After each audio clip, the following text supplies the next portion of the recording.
Drahý Bože, ďakujeme Ti za to, že môžeme vedieť, že sme Tebou stvorení, predivne a úžasne utkané, že si o nás vedel ešte pred založením sveta, že vieš o každej našej bunke, má zrátaný každý vlas na našej hlave, vieš o všetkom, čo sa deje v našej duši, v našom duchu, v našom tele.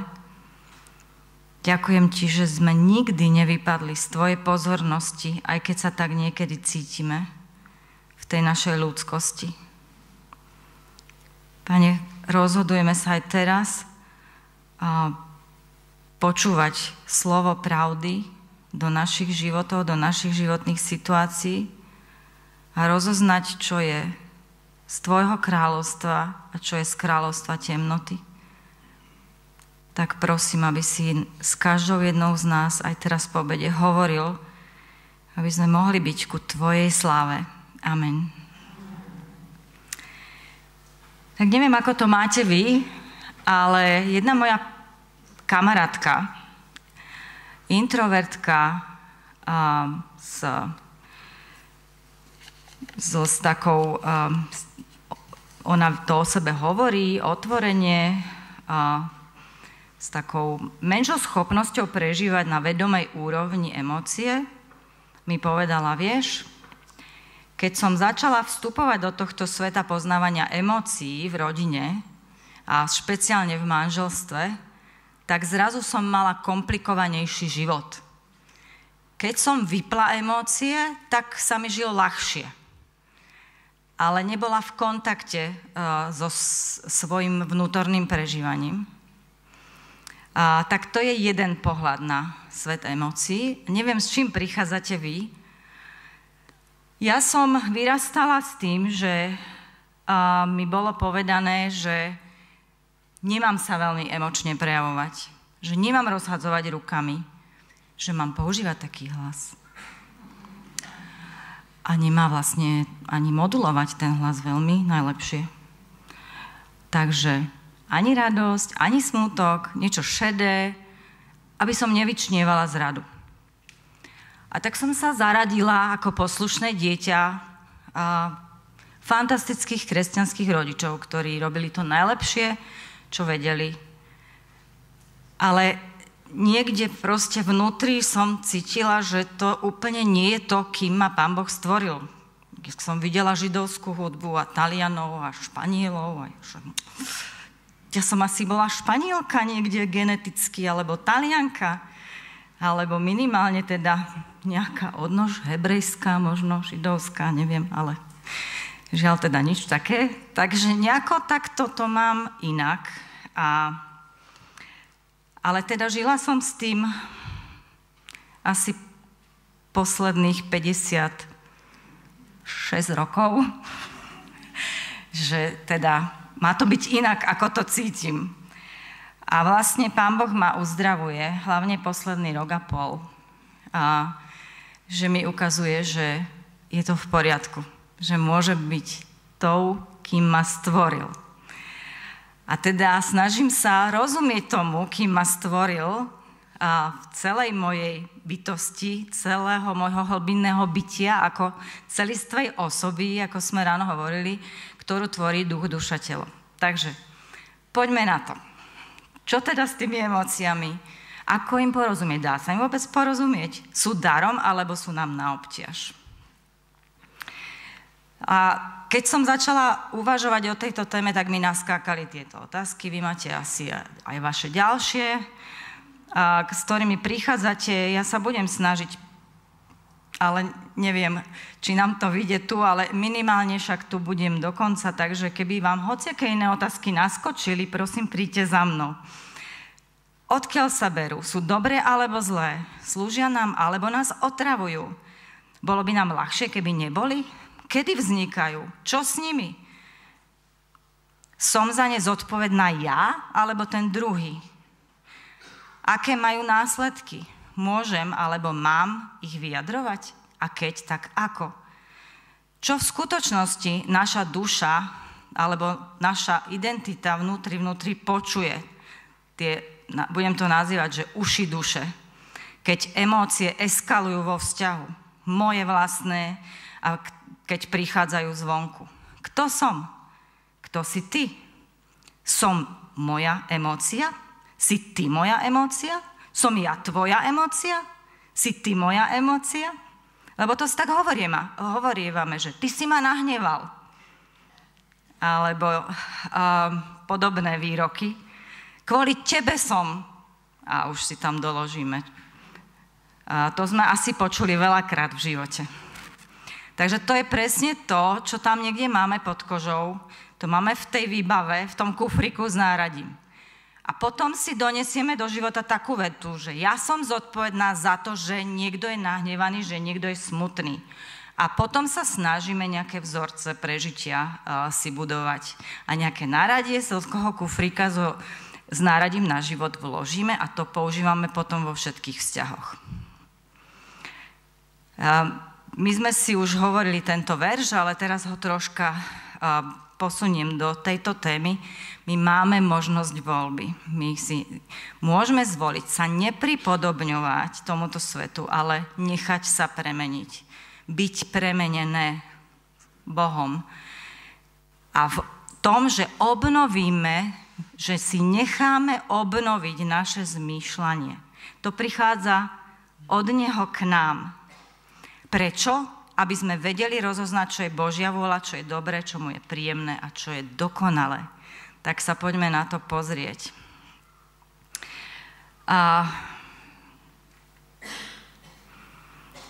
Dobre, tak sa na to pozrieme radšej asi z druhej strany, aby som tu nenacvičovala Spartakiádu a už tam zostanem. Ďakujem za tento vzácny pokus, je to skvelá technika. O jeden ďalej poprosím. Dobre. Filipenom 4. Ustavične sa radujte v Pánovi. Neviem, či ste si niekedy uvedomili, že to je v rozkazovacom spôsobe. To znamená, že si to môžem zvoliť.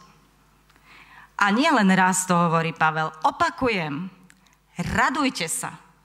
Neviem, či je to pre vás také bežné, že si rozkážete, že hej Ester, raduj sa. Ja som vám ponúkla taký nástroj, že usmievať sa. A ja sa k tomu dostanem, že to nie je náradie, ktoré vlastne môžeme používať a máme používať vždy a všade za každú cenu. Za cenu potretia samého seba. Dostaneme sa k tomu. Tu chcem len demonštrovať to, že je možné sa rozhodnúť pre užitočnú emóciu. Viem, že to je taká veta, ktorá aspoň pre mňa bola tak revolučne nová, že som ju potrebovala počuť veľmi veľakrát. My sa môžeme rozhodnúť pre emóciu, lebo my si povieme prečo, lebo máme na to vlastne dôkaz, čo emócia vlastne je. Takže len aby sme vedeli, že to není, že nejaký psychológ, psychiater povedal. Vaša miernosť nech je známa všetkým ľuďom. Opäť, je to nejaké konanie, mierne konanie. Ja si to môžem zvoliť. Pán je blízko. Ďalšia voľba. Pre nič nebuďte ustarostení. Voľba, nebuď ustarostená. Ale vo všetkom a znova s vďakou predkladajte Bohu svoje žiadosti. Volím si vďačnosť vo svojich modlitbách a prosbách. A výsledkom týchto rozhodnutí pre tieto 4 emócie, emočné stavy, bude pokoj Boží. To je výsledok. Lebo som si zvolila radosť, miernosť, nie ustarostenosť, vďaku. A dostavuje sa pokoj. Čiže to sú 4-5 nádherných emočných stavov. Ja som v týchto stavoch. A ten pokoj není hociaký, ktorý prevyšuje každý rozum, uchráni vaše srdcia a vaše mysle v Kristu Ježišovi.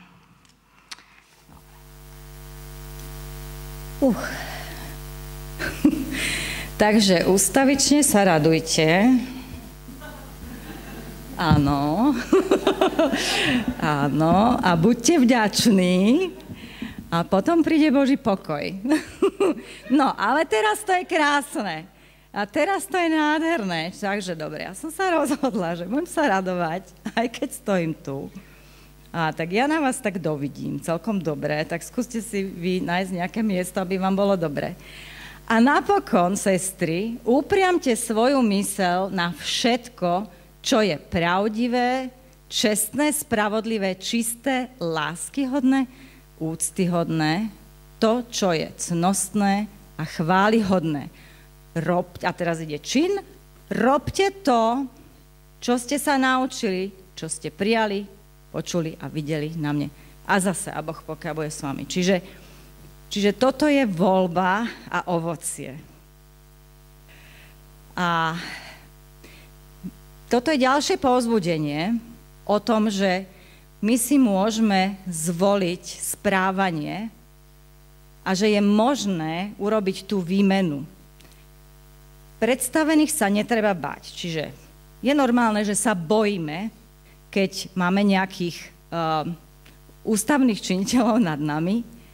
Nemusíme sa ich bať pre dobrý skutok, ale pre zlý. Čiže je normálne, že príde strach. Čiže to je súčasť žitia. Chceš sa nebáť vrchnosti? Je možné nežiť v strachu? Áno. Konaj dobro a budeš mať od nej pochvalu. Opäť, je normálne, že príde strach kvôli nejakému dôsledku. Ale ja si môžem zvoliť taký život, že k tomu budú patriť potom tie užitočné emócie, ktoré mi slúžia na dobre, nie na vyrušenie. No, takže poďme sa pozrieť na to, ako sme stvorení. Toto nie je výmysel ľudský, ale to je pozorovanie toho, ako sme stvorení. A to je, že Pán Boh nás stvoril s telesnými potrebami. Neviem, či ste niekedy niekomu vyjadrili, že ty si hladná? Však si jedla pred 28 hodinami. Ty potrebuješ ísť na toaletu? Však sme boli na toalete pred 16 hodinami. Si smedná? Však si pila pred 2 dňami. Hej, ale keď niekto povie v kresťanských kruhoch, že ešte stále smúti, pretože mu zomrel blízky človek, tak si dovolíme niekedy povedať, ja nehovorím, že to je váš prípad, ale to je to, s čím sa ja potýkam aj v tej poradenskej službe, aj v tej službe sprevádzania. Sa potýkam s tým, že ľudia prichádzajú s tým, že im niekto povedal, že však nebuď už smutná, však ty sa znova vydáš.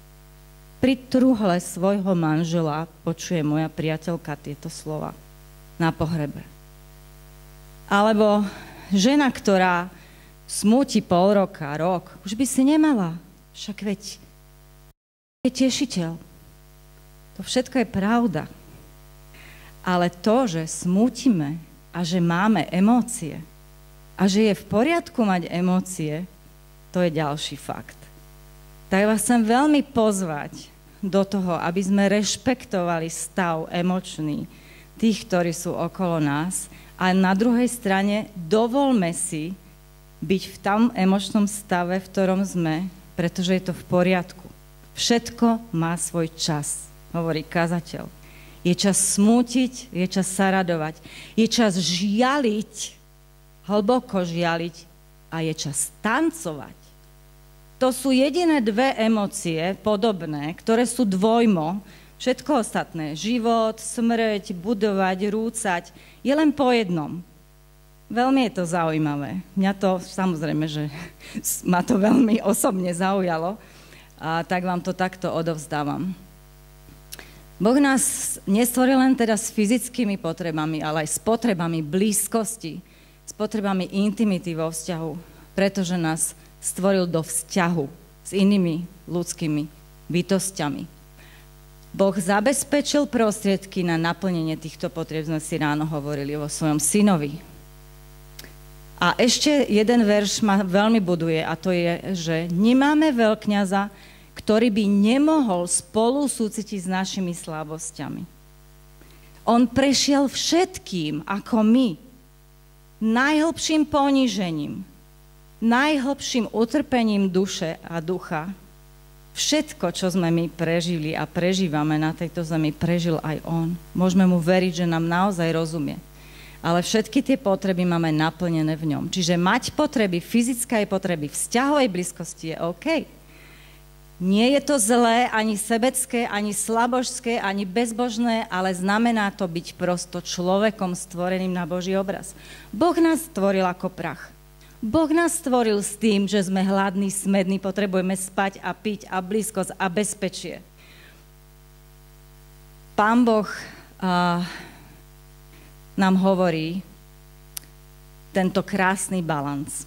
Ale neviem, či ste si to vy, ja som to nemala nikdy v tomto balanci.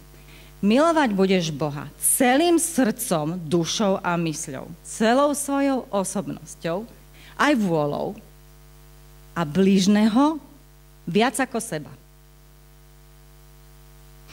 Ale tomto som vyrastala.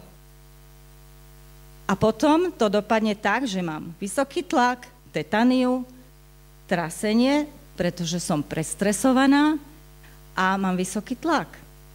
Pretože som to niekde prijala, takéto národie do môjho kufrika na život. Ja nikoho za to neviním, nikto nie je moja emócia, ale ja som si to nejako interpretovala pozorovaním toho, čo bolo okolo mňa. Nikto ma nenaučil, ja som sa nemala od koho naučiť, a keby som aj chcela, tak som nevedela, že to treba, že ten balans postarať sa o seba, aby som sa mohla postarať o druhých, je dôležitý. Takže toto je pre mňa obrovský aha moment. A prečo teda môže byť dôležité porozumieť a prijať, že nás Boh stvoril s potrebami emocionálnej blízkosti vo vzťahu? Pozrime sa na to, čo sa deje.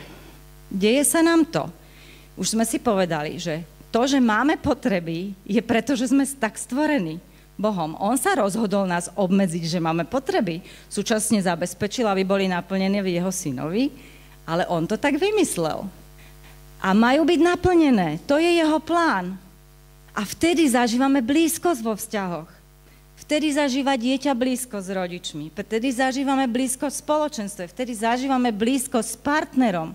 So všetkými, s kým môžeme zažívať tú blízkosť. Pozrime sa na to, čo sa ale deje, keď nemáme naplnené potreby. Lebo potreby nezmiznú, potreby stále sú, ale ak nie sú naplnené, tak prežívame stratu blízkosti vo vzťahu. No, jednoduchá matematika, veľmi jednoduchý vzorec. No a teda poďme sa teda pozrieť na to, o čom teda tu hovorím stále dokola, o tých vzťahových potrebách. Je takých 10 vytipovaných podľa Davida Fergusona, ktorý vlastne je kázateľ, ktorý študoval túto tému, má z toho doktorát, tému vzťahov partnerských, ale na všetkých úrovniach. Rodičia, deti, týmy, spoločenstva, na všetkých úrovniach, lebo vzťahové potreby nám bežia na všetkých fórach. Všade, kde žijeme s ľuďmi. Čiže to nie je iba pre vzťah muža a ženy v partnerskom živote, ale vo všetkých vzťahoch, ktoré máme. Čiže to je úplne jedno, či sme tu vydaté, slobodné, vdovy, to je úplne jedno, toto platí pre všetky vzťahy, dynamiky. A poďme sa teda na ne pozrieť, aby sme mohli zažiť prevenciu proti nezrelému vyjadrovaniu potrieb. Pretože keby sme sa nenapili a nenajedli dlhodobo, tak niečo sa nám zlé stane. Keby sme boli podchladené, tak tiež sa nám niečo zlé stane. Keby sme nemali dostatok kyslíka, tiež sa nám niečo zlé stane. Čo sa stane, keď nemáme dlhodobo naplnené potreby blízkosti? Takisto sa nám stane niečo veľmi zlé. A v druhej svetovej vojne urobili jeden hrozný prieskum. Dali bábätká na jednu stranu, ktoré sa narodili a nezabezpečili im dotyky, blízkosť, nehu, bratie na ruky, aby sa im prihovárali. Mali len jedlo a prebalenú plienku a zabezpečené len životné funkcie, aby bežali. A tie druhé bábätká boli zaopatrené aj emočne. A tie bábätká, ktoré nemali fyzickú blízkosť a nehu a emocionálnu blízkosť, zomreli. Takže ja si myslím, že aj tá doba tých lockdownov nám ukázala, že sme veľmi utrpeli ako ľudstvo. Ja sa potýkam v praxi s tým, hlavne s tými mladými ľuďmi, ktorých to zasiahlo najviac. Kedy stratili podporu svojej vekovej kategórii v tých veľmi kritických obdobiach, ako je 1. a 2. trieda základnej školy a 1. a 2. trieda na strednej škole. To sú tie vzťahové väzby, ktoré už sa nikdy nespravia tak, ako by mali byť. Takže chceme vyjadriť zrelo konkrétny spôsob, ako majú byť naplňané naše potreby a môžeme to robiť veľmi krásnym spôsobom. Osvojiť si nový slovník. Chcem niekomu povedať, potešilo by ma keby, pomohlo by mi keby, dobre by mi padlo keby. Hej, že dusím sa, ste si všimli, že tu otváram okná, proste ja mám obštrukciu na plúcach a keď sa zníži kyslík miestnosti, tak ja začínam odpadávať. Takže ja to môžem aj tak spraviť, že odídem alebo odpadnem, ale učím sa zrelo vyjadrovať svoju potrebu, tak sa snažila tu postarať o seba, som povedala sestrám, keď vám bude zima, prosím vás, zavrite si okno, hej? Ale pozvala som ich do toho, aby mi boli súčasťou mojej potreby. To bola taká, že aj fyzicko, aj vzťahová, lebo nechcela som odísť. Takže chceme vyjadrovať naše potreby ako prevenciu pred tým vykypeným emocionálnym pohárom, ktorý som ráno spomínala. Takže tu máme potreby, asi to veľmi nevidíte, prijatia, podpory, náklonnosti, bezpečia.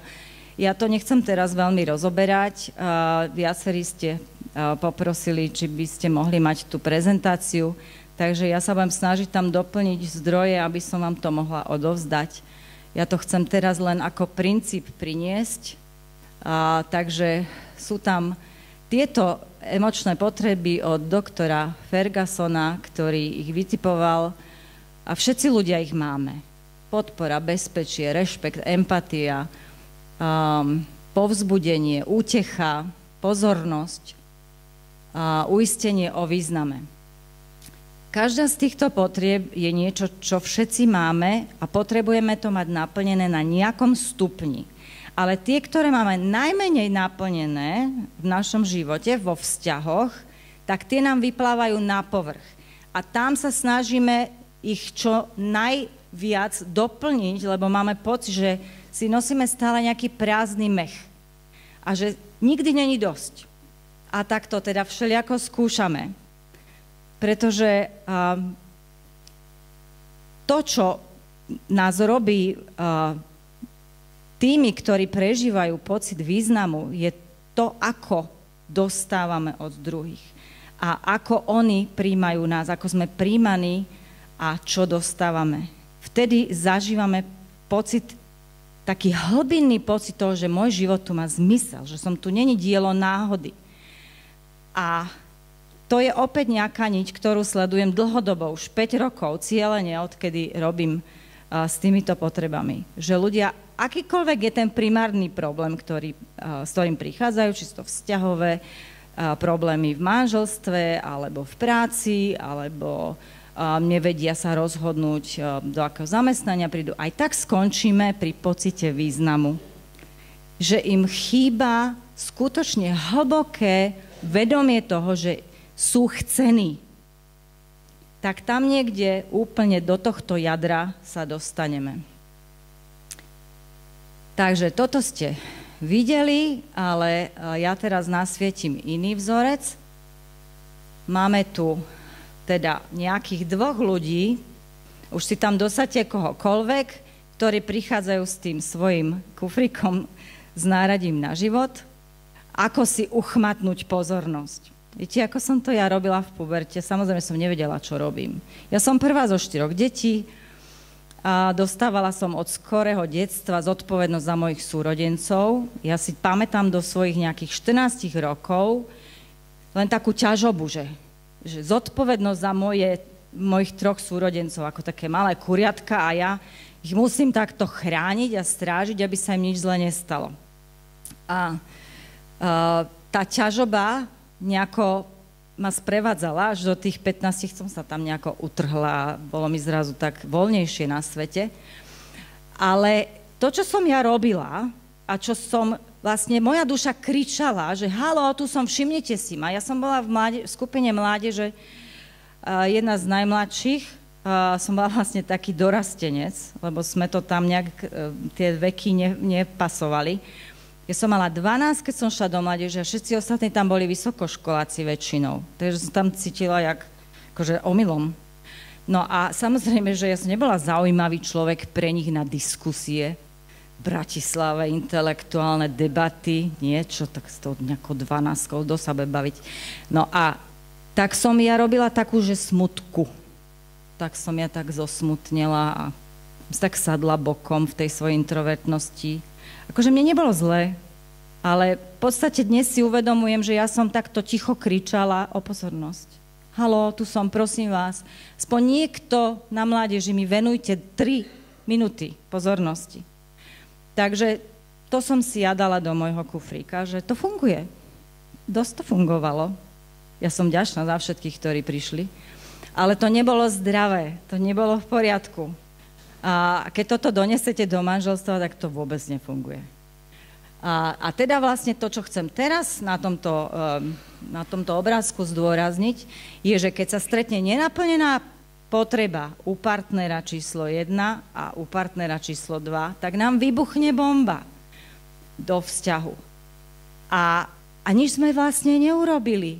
Len sme mali potrebu a len nebola naplnená.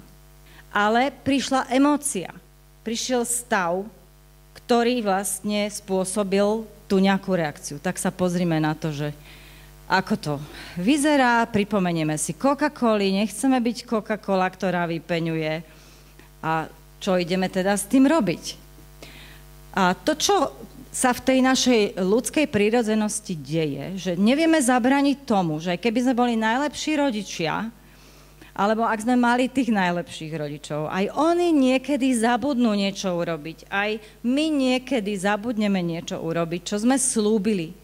A stačí úplne len taká malá vec dieťaťu, že rodič povie, že pôjdeme spolu na výlet a ocka, mamičku odvolajú do nejakej práce, služby a nemôžeme. Ale čo si povie 4-5-ročné dieťa? Mama povedala, ocko povedal a nesplnil slovo. Jeho duša si zobere do kufríka s náradím. Pre mojich rodičov sú iní ľudia dôležitejší ako ja. Bum. Len emócia, len pocit osamotenia, pocit odloženia, pocit nedôležitosti. A čo s tým? Celý život s tým žia, musí to spracovať. Rodičia to nespravili naschvál, ale stalo sa to, pretože sme sa narodili do porušeného sveta v porušenom tele. A takýchto vecí máme veľa. Čiže sa nám to tam skladá celý život, skladá sa nám to v každom vzťahu, rastie to od obyčajného sklámania, smútku, ľútosti, prerastá to do horkosti, hnevu, do neodpustenia, viny a bum, ho máme tam psychosomatiku. A máme zlú náladu a kričíme, alebo naopak sme depresívni a všetko tlačíme donútra, lebo však sme tie dobré kresťanské deti, tie dobré kresťanské manželky, tak si to tam tak kompresujeme a potom nám to vybuchne donútra do zdravia, alebo nám to vybuchne niekde, kde naozaj nechceme. A ten človek, pri ktorom nám to vybuchne, sa pýta, že čo som ti spravila? Vôbec nechápe, ale ja som na ňo vychrsla nahromadené všetko, čo som tam mala v podobnom kontexte s inými ľuďmi. Pri ňom práve mi to vybuchlo, lebo už sa do toho pohára nezmestilo nič. A úplne najhoršie je, že dobré veci, ktoré prichádzajú, sa tak zašpinia, že ich vôbec neviem precítiť, neviem ich prežiť. Lebo mám tam plný pohár špiny. A potom sa čudujeme, že sa nevieme naozaj tešiť. Aj keby sme chceli na tej rozumovej úrovni, lebo však sme to čítali, že môžeme sa rozhodnúť. A ja sa veľmi chcem rozhodnúť, ale nedá sa to. Čo sa deje? Málo milujem Pána Boha? Som nejaká divná? Čo sa deje? Nerozumiem. Takže pozrime sa na to, aké emócie, napríklad sa oniesť nejako, stretneme sa s nimi pri Pánu Bohu alebo pri Pánu Ježišovi, ja sa niektorých dotknem. A Biblia je plná emócií. Ja som robila raz jedno biblické štúdium, kde sme mali na 6 A4 plno citácií Božích emócií, kde sa Boh nahneval, potešilo ho, rozhorlil sa, alebo bol žiarlivý. On to sám o sebe hovorí. Na 6 A4 len citácií. Takže pozbudzujem vás k tomu, aby sme čítali Bibliu aj cez tento filter. A ja som si uvedomila, že napríklad Pán Boh dal zažiť Pánu Ježišovi dôstojnosť pri jeho prvom verejnom vystúpení. Pán Ježiš ešte nič neurobil, keď ho Ján krstil, len bol jeho syn, v poslušnosti prišiel na zem a on hovorí cez Ducha Svätého, mu dáva plnú dôstojnosť, priznanie jeho identity. Toto je môj milovaný syn, toho poslúchajte. A Ježiš nehovorí, Bože, prosím ťa, a vieš, nemal by si takto verejne, vieš, to je príliš veľa. Nie, on si to užil. On si to užil, lebo mu to patrí, lebo to je v poriadku. Zažiť, hlboko precítiť dôstojnosť. To, kým naozaj sme. A tešiť sa z toho.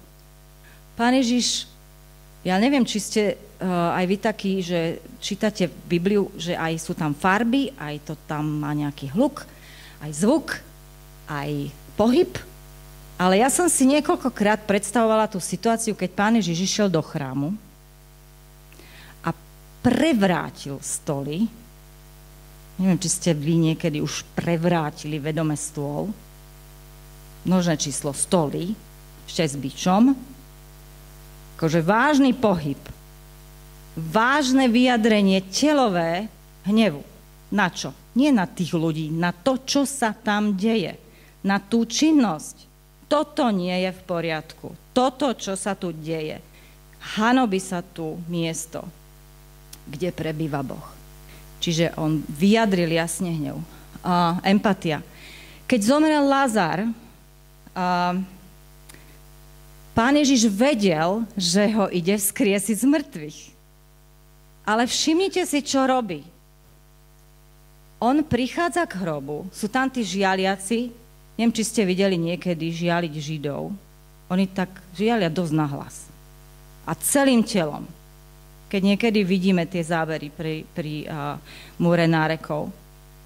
A teda tí Židia tak akože dobre tam žialili za tým Lazarom, lebo ho milovali.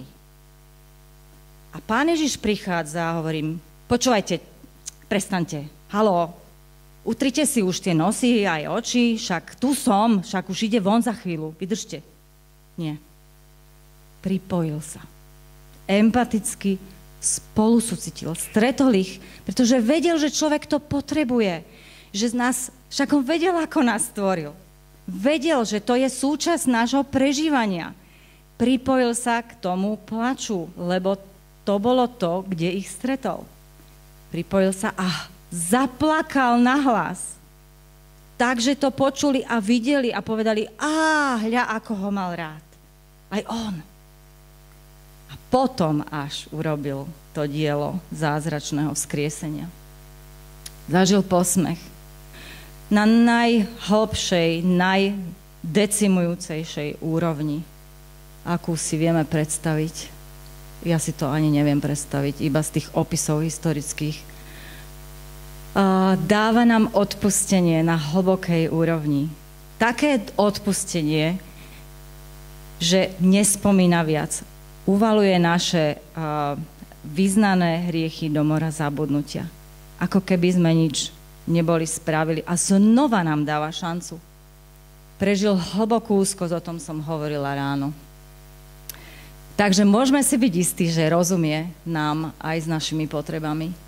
A teda pre mňa bolo nesmierne oslobodzujúce vo vysokom veku, 50 plus, prežiť a precítiť, že som v poriadku, stvorená, že to sa Pán Boh nepomýlil. A To, že som stvorená s potrebami blízkosti vo vzťahoch a s emóciami je OK. Nie je to žiadna porucha, žiadna vada. Takže poďme sa pozrieť na to, čo je emócia, aby sme troška možno tomu viacej rozumeli. Ja to teraz trošku preletím. Je to energia, ktorá nami hýbe. Je to telesný dej, ktorý keď treba spúšťa poplachovú reakciu. A český psychiater Radkin Honzák, môžete si ho dohľadať, je to taký podarený chlapík, veľa o tom rozpráva. On hovorí, emócie ľudí, to je čistý telo proste. To tak je. To hneď vidíte. Takže je to spojenie medzi našimi myšlienkami, nápadmi, plánmi a činmi. Takže je to niečo, čo nám je veľmi užitočné. Poďme sa pozrieť, ako ich môžeme počúvať. Máme vlastne nejaké výsledky z neurovedy. Náš mozog sa pri každej situácii pýta, si so mnou alebo proti mne. To, ako sa na mňa pozriete, keď vás stretnem, sa budete báť teraz na mňa pozrieť, budete klopiť dole oči, lebo vás budem analyzovať. A my stále vyhodnocujeme, si so mnou alebo proti mne. Páčim sa ti, nepáčim sa ti. Voním ti, nevoním ti. Viem, čo sa bude diať, alebo neviem. Hej? Proste viem, ako to dopadne, alebo neviem. Teraz, čo som spravila, som tuto milému, drahému, vzácnemu bratovi, čo mi tu slúži od rána, hovorím mu, vieš čo, ja si tu urobím taký záložný plán, aby som sa dala podľa možností do pokoja. Aby urobím, čo môžem pre svoj pokoj. Ostatné je v Božích rukách. Keď to bude fungovať, vďaka Bohu, aj keď to nebude fungovať, aj tak vďaka Bohu máme riešenie. Takže okamžite ten mozog vyhodnocoval, lebo ja viem, že idem do paniky, keď nemám záložný plán. To je moje prirodzené nastavenie. A ja som tak žila celý život, ale ja už tak nechcem žiť a nemusím. Som dospela, môžem sa o seba postarať. Sice mi to trvalo 50 rokov, ale som tu a stále dospievam. Kde som v hierarchii? Kto je dôležitejší? Kde sa tu zaradím medzi vás? Kde sa ktorá zaradíme? Porovnávame sa. Kto rozhoduje, ja či ty? Takže to sú otázky, ktoré náš mozog prirodzene generuje. Emócia, mne sa páči, ako to Dan Newby, môj učiteľ emočného coachingu, hovorí, že emócia je tá energia, ktorá prichádza s príbehom, je tam teda nejaký impuls, má účel, je tam nejaký podnet, ktorý ich spustí, majú časovú orientáciu. Tie emócie, ktoré mám tu a teraz, nebudem mať zajtra. Zajtra budem mať iné. Čiže je to úplne prirodzené a normálne, ale nie sú dobré a zlé, ako ich delíme. My si to hneď vysvetlíme. A ani my nie sme naša emócia. Takže toto sme si vysvetlili, len aby sme to ešte si ukotvili, že toto máme nastavené, ale to, čo máme v rukách, je môžeme zastať, prepočítať, ako navigácia, keď sa zasekne a hľadá, že kde sme, tak aj náš mozog takto sa vie zastaviť, keď mu dáme impuls, aby sme dali konštruktívnu odpoveď a aby ostatní okolo nás nemuseli zažiť tú penu. A ja vám chcem len ukázať, ako som pracovala s 31. žalmom a nechať vám to ako návod na také možno niekoľko týždňové bádanie a váš taký tichý čas s Pánom. Ja keď som spracovala to druhé úmrtie môjho manžela, naozaj som bola na hrane a povedať Pánu Bohu, Pane Bože, ja to tu balím s Tebou. Tu nič nefunguje, čo ja mám v hlave, všetky tie vedomosti o Tebe. Pretože ja tam nemám to spojenie, mne chýbal most do mojeho vnútra, do mojej duše. Tu bol kráter, tu bola taká priepasť, ja som to nevedela preklenúť. Hovorím, ja neviem, čo mám s tým robiť, Pane, to nefunguje. Ja som mala také rozhovory s ním, krátkovetové, jednoslovné a on sa ma nikdy nevzdal.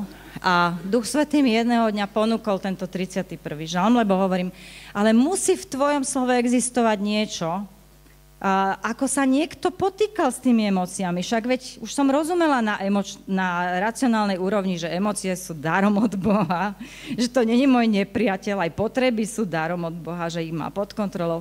Ale nevedela som to how to. A hovorím tak, ale ja neverím v takúto kvalitu života. Toto není plno života s Bohom, Jan 10:10. Ježiš neprišiel na to, aby sme nemali plný život, ale aby sme ho mali a v hojnej miere. A hovorím, ja neviem, ako to vyzerá.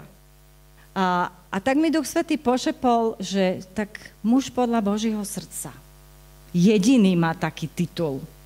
Napriek všetkému, čo spravil Dávid. A prečo? On nikdy neprestal hovoriť s Bohom, aj keď mu bolo úplne hrozne. Ja by som horšie slovo použila, lebo toto tam on také strašné všelijaké svoje emócie vyjadruje. Ja som našla taký, ja ho volám, že Lázaňový žalm, alebo Lázaňový psychožalm, prevediem vás tým rýchlo. To, čo on v zásade robí, že vyjadruje, že ku komu ide. To je číslo 1. Napriek tomu, že mu je úplne zle, emočne, my si ukážeme ako zle, on ide k Hospodinovi a úňho hľadá pomoc. Nevzdáva sa toho, že verí, že u Boha je pomoc. Pretože veľakrát už mu bol skalom aj hradom, jeho meno je úžasné, sprevádza ho, ale ide teraz a začne. Jak sa cíti?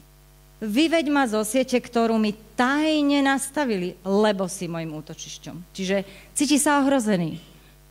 Keby sme to povedali slovami moderného pozorovania duše, Dávid bol 8 rokov v komplexnej traume, 24/7. Nevedel, či ho ten Saul s tými vojakmi zabije, alebo nie. Čiže jeho nervový systém bol stále takto. Ale to nie je všetko. On mal identitu pomazaného kráľa. Ale bolo s ním narábané ako so štvanou zverou. To je totálna schiza. Tak preto aj tento žalm. Môžeme ísť ďalej. Teraz, ja som nikdy nerozumela, keď Dávid, muž podľa Božieho srdca, má takéto reči, že nenávidím ctiteľov, zabij všetkých mojich nepriateľov. To je nič iné, ako že niekedy povieme, ja by som ho snáď rozpučila. Hej? Proste celý môj neurosystém je taký, že ja by som sa tak postarala teraz o ňoho, zatnem pestia, celá reč môjho tela proste hovorí, že s touto bolesťou emočnou, čo tu na mňa ide, od tohto človeka nechcem mať nič spoločné. A to je to, čo tam Dávid vyjadruje. A prosí Boha o pomoc. A toto je úplne, že totálna depka. Život mi žialom hynie a moje roky vzdychaním. Podlomila sa moja sila vlastnou vinou, kosti sa mi rozpadli. Neviem, či ste sa niekedy cítili tak, že sa vám rozpadli kosti. Ale som počula, že kosti bolia najviac a že tie kosťové rakoviny sú úplne najhoršie. Tak teda, keď Dávid hovorí takýto príklad, tak to je úplne, že brr. A teraz ešte ide ďalej. Až do takej paranoje ide, že stal som sa potupou pre všetkých svojich protivníkov, najmä pre svojich susedov a postrachom pre svojich známych. Tí, čo ma vidia vonku, bežia odo mňa. Z pamäti vypadol som ako mŕtvy, som ako roztrepaná nádoba. Lebo čujem šepkanie mnohých hrôz a navôkol, keď sa proti mne spolu radia a zmýšľajú vziať mi život. On cítil to, že stratil česť, že už ho nezakopne nikto. To je, neviem, či ste zažili niekde v hĺbke duše také poníženie, že cítite sa, že nikto o vás nezakopne. To je presne to, čo vnímam ja, že Dávid prežíval. Ale, a tieto ale v písme ja milujem, ale a predsa a tak sú fantastické spojovníky. A to sú zrazu tie mosty, ktoré mi začali narastať medzi tým, čo som verila v hlave a čo som prežívala v duši. Ale, a teraz on sa rozhoduje. Ja tebe dôverujem, Hospodine, hovorím, ty si môj Boh. V tvojej ruke sú moje časy, vytrhni ma z rúk mojich nepriateľov a naháňačov. On sa proste rozhoduje, taký ubolený, taký zničený, cíti sa jak pošlapaný, ale rozhoduje sa, že Boh sa nezmenil, že je kompetentný, že je stále ten istý. A to bolo niečo, čo som ja vtedy prežila, keď som študovala ten žalm. A toto bola tá kľúčová zmena pre mňa, že Bože, ja aj keď sa cítim úplne na dne, ja si volím zmýšľať o tebe, že si kompetentný. Volím si veriť to, že ma nikdy neopustil, že si ma nikdy neopustil, že ma prevedieš. Ty si nepovedal, že nepôjdem cez vodu a cez oheň, ale že keď pôjdem, keď sa budem cítiť, že sa topím a že horím, tak ma vytrhneš nejakým tvojim spôsobom. Bude to iné ako moje predstavy. A uvedomila som si, že najviac prichádzam o Božie zázraky vtedy, keď mám svoju predstavu o tom, ako má Boh konať. Najviac prichádzame o Božie zázraky, keď máme svoje predstavy, ako má Boh konať. Pretože on sa po svojom bude prejavovať v našom živote, aby zjavil svoju slávu, ale len tam, v tej časti môjho bytia, kde mu priznám moju slabosť. Ak sa budem pechoriť, že ja to dám, Bože, tak on sa stiahne. Bude čakať, kedy ho pozvem do mojej slabosti. Tak toto bola môj veľký aha moment. A skrátim to, znova je tam uvedomenie toho, aká je hojná Božia dobrota, ktorú odložil tým, ktorí sa ho boja, a utieka sa do skrýše jeho tváre. A opäť tá lázaňová časť. Uzná, kto je Boh, a zase ide. A vo svojom rozrušení som riekol, som odrezaný od tvojho dohľadu. Haló, Bože, si zabudol na mňa, kde si? Čo je to? Cítil sa opustený, nič iné. Uprostred žalmu, hej, už bol dobre, už bol doma, už bol v Božej náručí, v Božom bezpečí a zrazu bum, to čo je? No to sú emócie, proste idem do toho, čomu verím a ako sa cítim a čo verím a ako sa cítim, ale neprestanem hovoriť s Bohom o tom. Poctivo, čestne, bez servitky. Ja nemusím cenzurovať slovník pre Pána Boha, lebo on vie o všetkých mojich myšlienkach. Iba mi to spomaluje procesy. Môžeme ísť ďalej. Takže pozývam vás k tomuto štúdiu a k nasledovaniu Dávida. Je tam niekoľko mýtov o emóciách. Nie je pravda, hej, toto celý čas, prosím vás, nie je pravda to, čo ideme čítať. Že môžeme ich potlačiť alebo poprieť. Idem potlačiť bolesť, idem potlačiť poníženie. Prosím vás, aj po 30, 40, 50 rokoch sa to vynorí. Ja som tu donesla týždeň posledný, propagácia týždenníka, týždeň na Slovensku, ale je tam 6-stranová štúdia o tom, ako vlastne ľudia v tých zariadeniach pre seniorov vlastne prežijú demenciu z nespracovaných traum a z nespracovaných vzťahových väzieb. V jednom zariadení bola klientka, ktorá trpela týranie svojim manželom celý život. A keď zomrel, tak dostala Alzheimerovú chorobu a bolo veľmi nejaká divná atmosféra tých detí, mala 3 deti a toho ošetrujúceho personálu, opatrujúceho personálu a nevedeli opatrovatelia pomôcť tej žene ísť do pokoja. Tak potom prebehla druhá vlna rozhovorov s rodinnými príslušníkmi, aby konečne sa rozhodli povedať celú pravdu. Bola neskutočne týraná, ale prezentovala celá rodina, že aká úžasné manželstvo mali. Až to vyšlo von a vlastne opatrovací personál jej ponúkol spolusúcit. Priznanie toho, že to muselo byť veľmi ťažké, ale že potrebuje odpustiť. Ona nevedela zomrieť 2 roky. Ona sa neskutočne trápila, už životné funkcie odchádzali, ona nevedela zomrieť. To telo ju nepustilo, duša ju nepustila. A keď zažila prijatie, súcit, pochopenie, aj v tej demencii, dokázala odpustiť, tak vedela pokojne zomrieť. A týchto prípadov máme niekoľko vo viacerých zariadeniach. Čiže nie je pravda, že sa nedajú pochopiť alebo naučiť, alebo že sú náhodné. Ani to nie je pravda, že sú buď dobré alebo zlé, pozitívne, negatívne. Ani to, že sú nespoľahlivé. Sú nevypočítateľné, nemajú zámer. Emócie sú totožné s pocitmi. Pocit chladu, pocit hladu, to je pocit, ale potom máme emočné stavy, zlosti, radosti, nádeje, odvahy, vášne, nadšenia. To sú emočné stavy, dôstojnosti. Hej, ale pocity, aby sme vedeli troška tú terminológiu. A emócie sa dajú kontrolovať. To sú všetko lži toto. Pozrime sa, čo je pravda.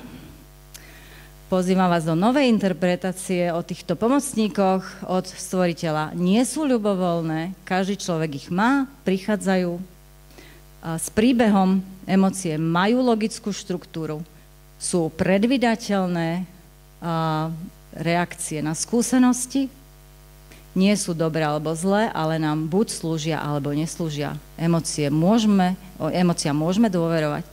Každá emócia má zámer nám nejako slúžiť, nasmerovať nás. Pocity sú ale fyzickým prežívaním vedúcim k emóciám. Vysvetlím hneď. Emócie nemôžeme kontrolovať, ale ich môžeme navigovať. Tie dve posledné sú pre mňa veľmi vyslobodzujúce. Telové prežívanie emočného stavu je fantastické si osvojiť a pozorovať ho. Keď prežívam nejaký pocit poníženia, krivdy alebo nedôstojnosti, tak mám to niekde v tele. A máme rôzne fyzické pocity, od pocitov v tráviacom trakte, vyschne niekomu v krku, tlak na hrudi, niekomu sa potia ruky, niekomu naopak úplne ostudenejú ruky, niekto sa spotí, niekto má pocit, že má tehlu na hlave, alebo ťažký kovový hrniec. To sú všetko slova mojich klientov. Alebo zrazu ich sekne v krčnej chrbtici, alebo v krížovej chrbtici.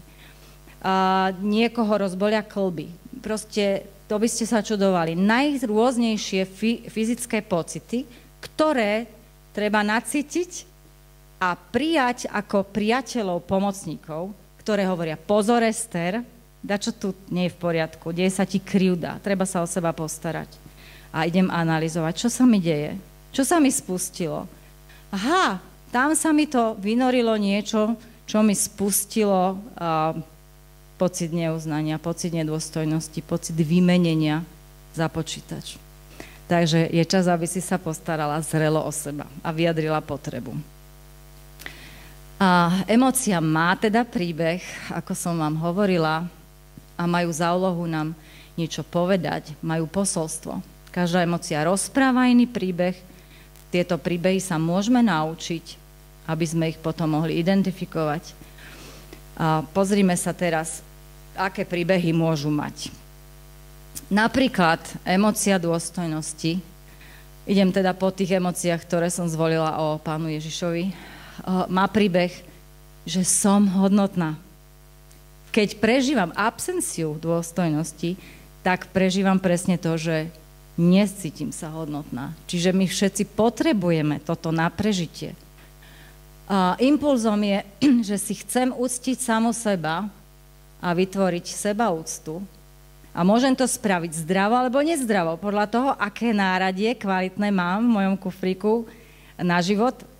A za to som ja zodpovedná, ale. A má úžasný účel, umožňuje mi stanoviť si a chrániť svoje hranice. Ak nie som schopná žiť v dôstojnosti, tak dovolujem druhým, aby kovovými topánkami chodili po mojich bosých nohách. A je veľmi prirodzené, že ma to zraní, ale ja som tak zvyknutá trpieť, že im to dovolím, až mi tie nohy odumrú. A toto je napríklad ten bod, kedy sa deje aj týranie rodinných príslušníkov v kresťanských rodinách. A my o tom nehovoríme a nevieme. Ale priatelia, je toho tak strašne veľa.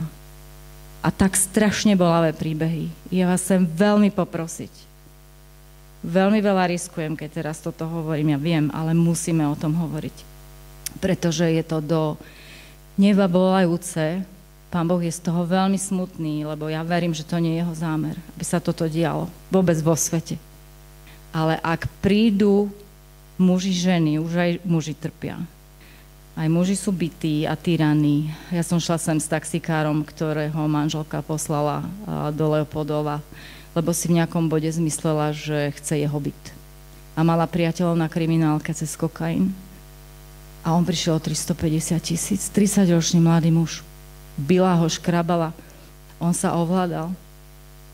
Neuveriteľné príbehy. A to znamená, keď niekto je nedostatočne opatrený a niekto mu šlápe do dôstojnosti a dáva sa to pod rúško podriadenosti, nie je to v poriadku. My potrebujeme vedieť celý príbeh. Prosím, buďme citliví a vnímaví. Dopátrajme sa a chráňme slabých. Chcíme vedieť celý príbeh a postarať sa o nich. Hnev je úžasná emócia, je nám pomocníkom. Je príbeh za tým, vnímam nepravosť niekoho alebo niečo treba obviniť a potrestať. To prirodzené. Je to naša ochrana. Keby nebolo hnevu, tak máme ešte stále otrokárstvo. Alebo keby nebolo hnevu, tak nie sú revolúcie a zmeny v životoch ľudí. Takže to je tá užitočná časť hnevu, ale potom je tam tá neužitočná u Kaina, ktorá pokračovala do vraždy. Takže to tak nemá byť. Ale ona nám môže slúžiť na to, aby sme sa zastali seba slabých. Impulzom je potrestať vnímaný zdroj nepravosti, zastaviť ho a účelom je vytvoriť a udržať spravodlivosť na svete. Empatia, cítim to, čo cíti ten druhý, chcem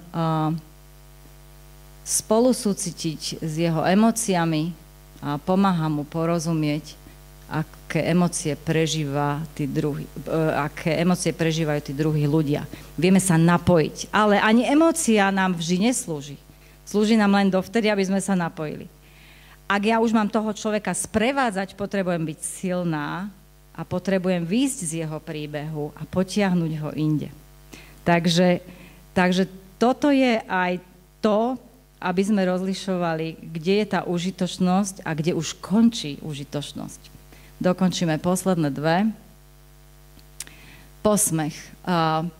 Jej príbeh je, tento človek alebo vec nie je hodný mojej úcty.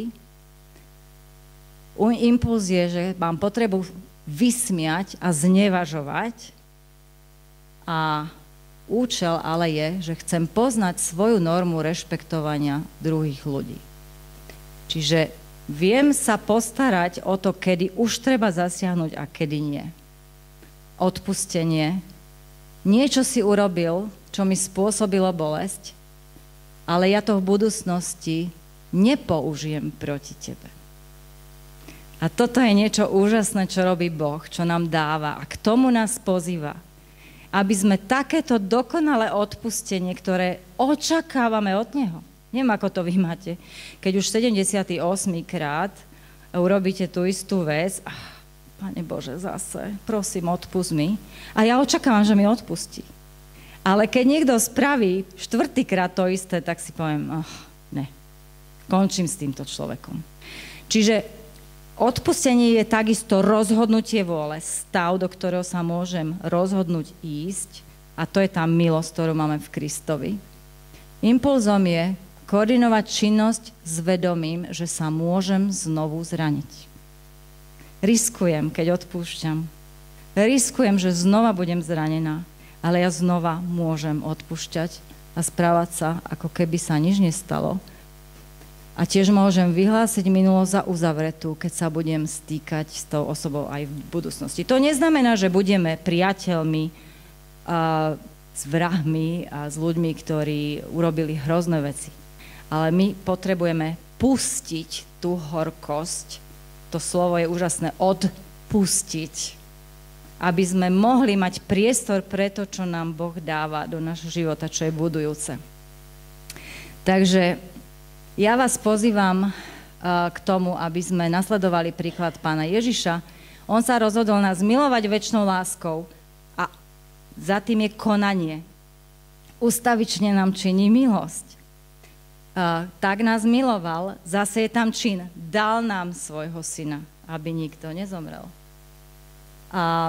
A teda moja otázka na záver, otázky na záver pre vás, na doma, na čas s Pánom sú zamyslieť sa nad tým, ako reagujeme na naše dieťa, na nášho partnera, na kolegu, na rodiča, na brata, na sestru, keď vyjadruje svoje potreby. Čím to je, že tak reagujem? Lebo môže niekto, ja to volám, že vybruje. Proste vidím, že už sa to tam zbiera. A ja môžem na to zareagovať, že odídem, stiahnem sa, lebo cítim, že tu hrozí výbuch, idem sa chrániť. Alebo zaútočím preventívne, alebo sarkasticky proste niečo poviem, alebo úplne pasívne odídem. Ale keď vidím, že niekto je vyrušený, mňa to môj druhý manžel Slavko tak úžasne naučil, to bol dar od Pána Boha, on povedal, Ester, zdá sa mi, že si z niečoho vyrušená. Zdá sa to len mne, alebo je to naozaj? A ja, že on mi vidí do hlavy. A nie len do hlavy, on mi vidí do srdca priam. A ja som ešte nevedela, že mi niečo vadí, ale on už to cítil, pretože telová reakcia ma predbehla. Na to sú ďalšie výskumy, to vás nejdem už zaťažovať s tým. A ja som si pomyslela, aha, tak keď on to vidí, tak asi je to pravda, však logicky. Ja som sa tak zamyslela a on totiž cítil, že sa odpájam od neho. Ale nechcela, aby som sa odpojila. Tak preventívne mi dal priestor preto, aby som vyjadrila, čo sa deje. To bolo tak úžasné. Som padla s tou ťažkou vecou, jak do vankúša. To bolo úžasné. Čiže ak niekto je vyrušený, ja môžem to predbehnúť a spýtať sa, dá sa mi, že si vyrušený. Chceš o tom hovoriť? Je to naozaj pravda? A viem pre teba niečo urobiť. Čo by si potreboval?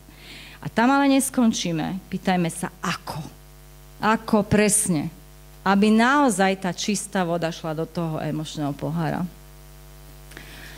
Ďalšia otázka, aplikačná. Aká býva moja prvá reakcia, keď ma zaplaví emócia? Púšťam to bez kontroly, bez zastavenia, bez toho, aby som si dala duct tape na pusu na 10 sekúnd a porozmýšľala, stretla sa so svojou bolesťou, domýšľavosťou, hnevom, smutkom, ponížením, odpudivosťou. Pobudnime si s tou emóciou. Ja chodím s nimi na kávu. Ja si to tak predstavujem, že zaplaví ma tá emócia, už viem, že musím zavrieť pusu, rozdýchať sa, aspoň 60 sekúnd, mám také, že 4 nádych, 4 zastaviť, 4 výdych, 4 zastaviť, veľmi mi to funguje. A potom si to predstavím, že s ňou sedím na kávu, tak si poďme porozprávať.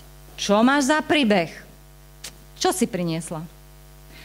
Tak si to tak nejak vypočujem. Aha, však jasné. Však máme tento príbeh, čiže preto tá telová reakcia, je to v poriadku, dobre.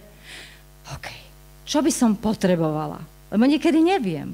Tak si premyslím, čo by som potrebovala a zrelo odkomunikujem. Teraz by ma potešilo, keby.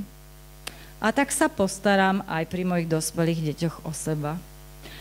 A prvýkrát v živote som sa postarala, lebo som bola neskutočne unavená, som im povedala, že v januári nerobím narodeniny oficiálne, 6 kusov nás je na január.